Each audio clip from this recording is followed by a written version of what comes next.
Hello, my name is Holly Percival. I am a sports reporter for Story Hub, and today I thought I would talk to you a bit about mental health in football to go alongside the story that this Facebook Live is included with. So mental health in football is on the rise in terms of how many people are talking about it and opening up about it. We have had the likes of Billy Key, Clark Carlisle, Danny Rose open up to the public and to journalists about their issues with mental health. So we have done a recent exclusive interview with Billy Key, who is the Accrington Stanley striker. He helped the team secure promotion from League 2 to League 1 last season. He scored a very impressive 26 goals for the team. And during his interview with me a couple of weeks ago, he spoke about what it's been like having going from scoring 26 goals with Accrington Stanley last season to now struggling to kind of deal with the pressures of League 1, as it's definitely a lot harder to play in League 1 than League 2.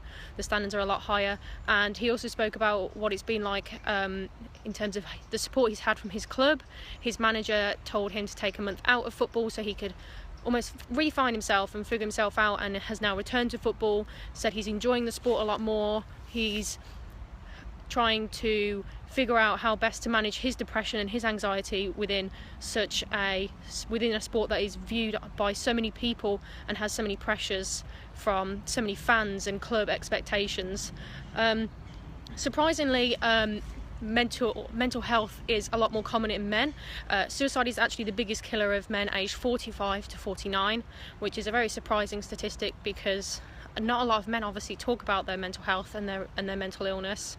So to have the likes of people like Danny Rose and Billy Key start to open up about their issues with depression and anxiety and mental health, we have seen a lot more people in the public come out. The NHS have released figures saying that they're going to put another £2.5 billion into funding towards the mental health system that they offer by improving the counselling system and therapy systems, and overall support that the public can have, as well as professionals, celebrities, players, whatever that may be.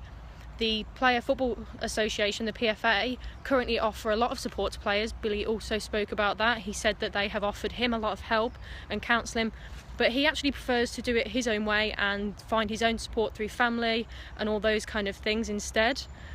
It's not an easy thing to admit to. So on Story Hub we have the Billy Key interview. We also have a blog that I wrote about in terms of talking about what depression actually is and what anxiety is, because a lot of people think they're the same thing, but they're not. They're two different things. So you can check that out on a link in this article. We also did a podcast with a lecturer at the University of Derby who spoke about what he's learned about what depression and anxiety is and what mental health is from a psychological side, and having studied it for a number of years. Andrew Cohen was the lecturer, and he also spoke about how the pressures of being a footballer and having to score and perform each week can cause those ups and downs, which is ultimately what depression and anxiety is. It's about having those ups and downs and those pressures on them to perform and see success week in, week out. And Billy spoke about that as well, about how if he doesn't perform that well one week, his anxiety and his depression can fluctuate and get worse. But if they do really well, then that kind of will almost level out and not be as severe for him. We want you guys to comment below on how you guys deal with your mental health and depression and anxiety. There's obviously a variety of ways. The Mind charity offers support. So does CALM. CALM is a charity which stands for Campaign Against Living Miserably, which helps mostly males deal with their own mental health and how best to find support. If you would like support, the best way to go about that is by seeing your GP. Go to your GP and tell them about what's been going on in your life, and they can refer you to counselling or therapy, or through the NHS to hospitals or medication, whatever is easiest and whatever your preferred route is. The key thing to remember about getting support for mental health is that you can do it however you want to.